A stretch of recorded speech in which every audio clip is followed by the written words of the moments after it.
Pada suatu petang, seorang tua bersama anak mudanya yang baru menamatkan pendidikan tinggi duduk berbincang-bincang di halaman sambil memperhatikan suasana di sekitar mereka. Tiba-tiba seekor burung gagak hinggap di ranting. Si ayah lalu menuding jari ke arah gagak sambil bertanya, "Nak, apakah benda itu?" "Burung gagak," jawab si anak. Si ayah mengangguk-angguk, namun sejurus kemudian sekali lagi mengulangi pertanyaan yang sama. Si anak menyangka ayahnya kurang mendengar jawabannya tadi, lalu menjawab dengan sedikit kuat, "Itu burung gagak, ayah." Tetapi sejurus kemudian si ayah bertanya lagi pertanyaan yang sama. Si anak merasa agak keliru dan sedikit bingung dengan pertanyaan yang sama diulang-ulang, lalu menjawab dengan lebih kuat, "Burung gagak." Si ayah terdiam seketika.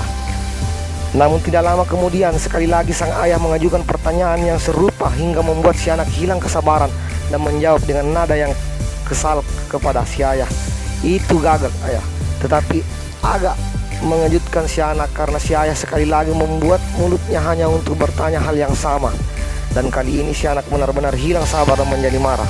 "Ayah, saya tak tahu ayah paham atau tidak, tapi sudah 5 kali ayah bertanya soal hal tersebut dan saya juga sudah memberikan jawabannya. Apalagi yang ayah mau saya katakan?" "Itu burung gagak ayah," kata si anak dengan nada yang begitu marah.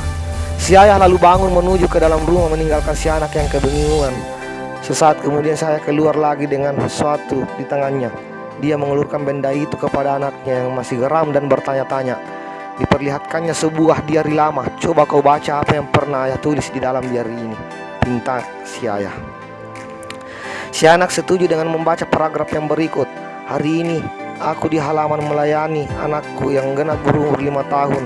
Tiba-tiba seorang gagak hinggap di pohon berhampiran.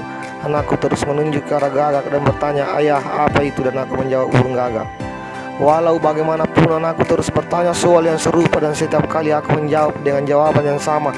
Hingga 25 kali anakku bertanya demikian, dan demi rasa cinta dan sayangku aku terus menjawab untuk memenuhi perasaan ingin tahunya. Aku berharap hal ini menjadi suatu pendidikan yang berharga untuk anakku kelak."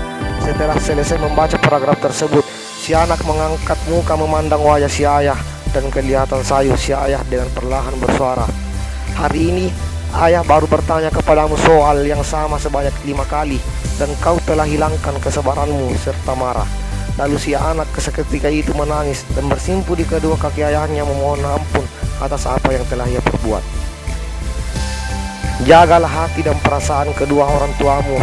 Hormatilah mereka, sayangilah mereka sebagaimana mereka menyayangimu di waktu kecil. Kita sudah banyak mempelajari tuntutan Islam, apalagi berkenaan dengan berbakti kepada orang tua. Tapi berapa banyak yang sudah dimengerti oleh kita, apalagi diamalkan. Ingat, banyak ilmu bukanlah kunci masuk surga.